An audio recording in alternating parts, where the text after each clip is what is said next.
हम किसके वंशज हैं? भारत में मुसलमान कहाँ से आए हैं? हेलो फ्रेंड्स, हम किसके वंशज हैं? जैन धर्म 500 ईसा पूर्व, बौद्ध धर्म 600 ईसा पूर्व से है। यहूदी धर्म लगभग 4000 साल पुराना है। यहूदी धर्म से ही ईसाई धर्म की उत्पत्ति हुई है। इस्लाम धर्म 613 ईस्वी के आसपास से है।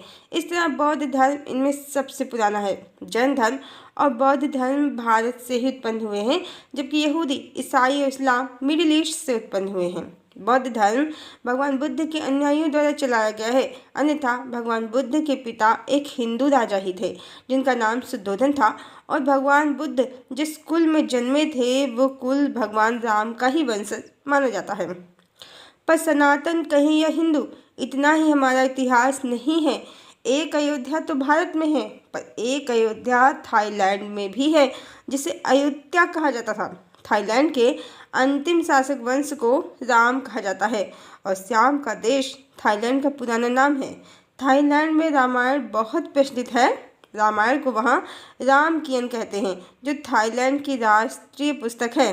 और विभिन्न दक्षिण पूर्व एशियाई देश जैसे इंडोनेशिया, मलेशिया, कंबोडिया सब पर रामायण का पूर्ण प्रभाव है। इंडोनेशिया एक मुस्लिम बहुल देश है। दुनिया में सबसे ज़्यादा मुस्लिम आबादी यहीं पर है, पर इनका पूजनीय ग्रंथ है रामायण। एक अयोध्या थाईलैंड की ही तरह इंडोनेशिया में भी है, जिसे ये योग्या कहते हैं, और रामायण को ककनिक। वर्मा में भी रामायण है, जिसको यमयान उनकी भाषा में कहते हैं। वर्मा में राम को यम और सीता को मिठीरा कहते हैं। यहाँ तक कि मलेशिया में भी हिकायत श्री राम हिंदू महाकाव्य रामायण का ही मलय वर्जन है। राम और रामायण विश्व के हर कोने से संबंधित हैं। इटली के पुरातात्विक खुदाई में जो भित्ति चित्र मिले हैं 7 ईसा पूर्व के, उसमें राम, सीता, लक्ष्मण और बहुत से वानरों कहें या पूंछ वाले पुरुषों को चित्रित किया गया है। और अयोध्या राम और रामायण का दक्षिण कोरिया से भी गहरा नाता है। अयोध्या के राजा पद्मसिंह और रानी इंदुमती की पुत्री राजकुमारी सूर्यरत्ना का विवाह कोरिया के शासक किम सूरो से हुआ था। अब इतनी सारी जगहों पर राम और रामायण का होना और अलग अलग अयोध्या का होना कैसे संभव है?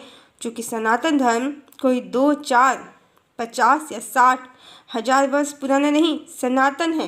और कहते हैं कि काकभुसुंडी जी ने 11 बार रामायण और 16 बार महाभारत देखी थी। मतलब एक बार राम नहीं आए हैं धरती पर। ये सिलसिला अनंत काल से चल रहा है, और अयोध्या भी कई जगह है। अलग अलग काल चक्र में भौगोलिक प्लेट्स में बदलाव होते रहते हैं, धरती के पोल शिफ्ट के साथ साथ ही।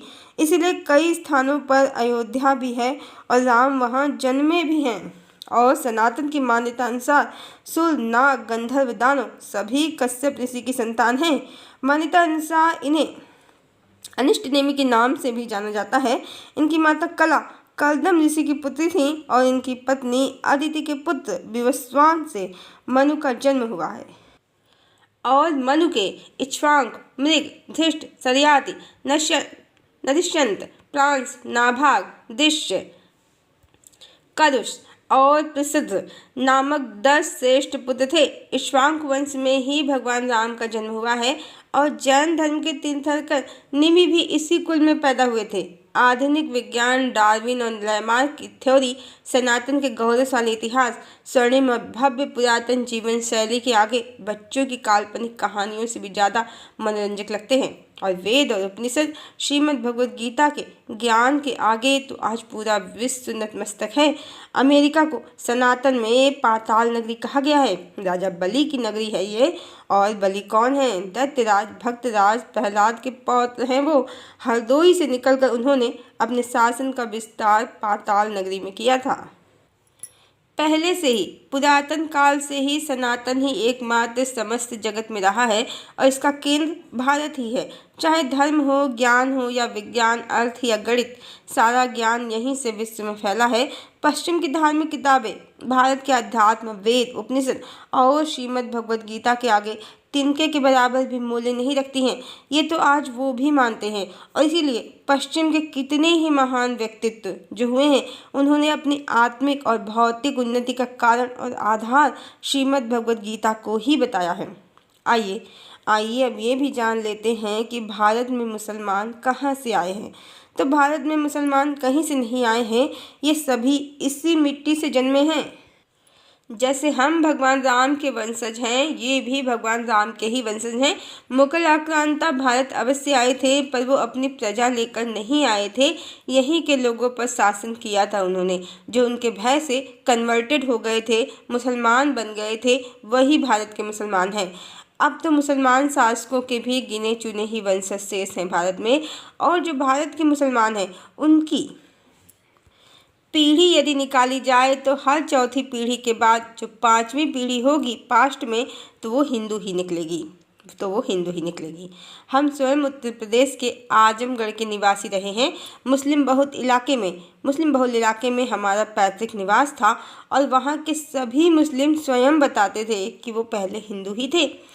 आज उनकी जीवन शैली बदल गई है और चाह कर भी वो वापस नहीं आ पा रहे हैं, क्योंकि एक बड़ा तबका जो हिंदुओं का है वो इन कन्वर्टेड मुसलमानों से घृणा करता है। वो इन्हें अपनाएगा ही नहीं, और मुसलमान भी अब अपने सत्य से दूर होते जा रहे हैं।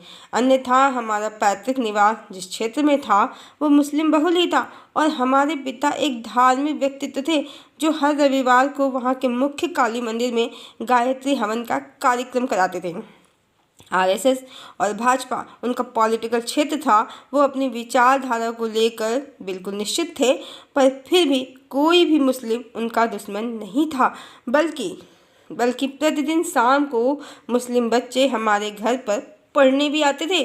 वो अपनी किताबें पढ़ते थे, और हमारे पिता श्रीमद् भगवद गीता, और बच्चे हमारे पिता को बड़े बाबा और हमारी माँ को बड़ी अम्मा ही बुलाते थे।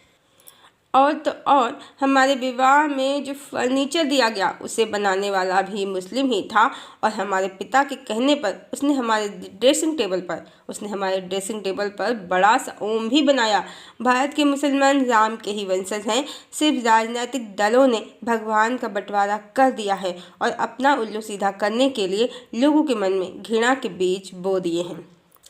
हर हिंदू को, हर मुसलमान को अपने सत्य अवश्य जानना चाहिए, उसके बाद ही ईर्ष्या द्वेष का विचार करना चाहिए। सत्य को जाने पहचाने, यहाँ सभी अपने ही हैं, पराया कोई है ही नहीं। सिर्फ अज्ञानता ने दिलों में दूरियां बना दी हैं। अन्यथा ये पुराना जोक इसके लिए उपयुक्त है कि जब देश का बंटवारा हुआ तो बंटवारे की लाइन एक पागल खाने के बीच से निकली, और पागल बोले कि समझदारों ने ये कैसा फैसला किया है, तुम जहाँ थे तुम वही हो, हम जहाँ थे हम वही हैं, फिर भी तुम भारत में हो और हम पाकिस्तान में।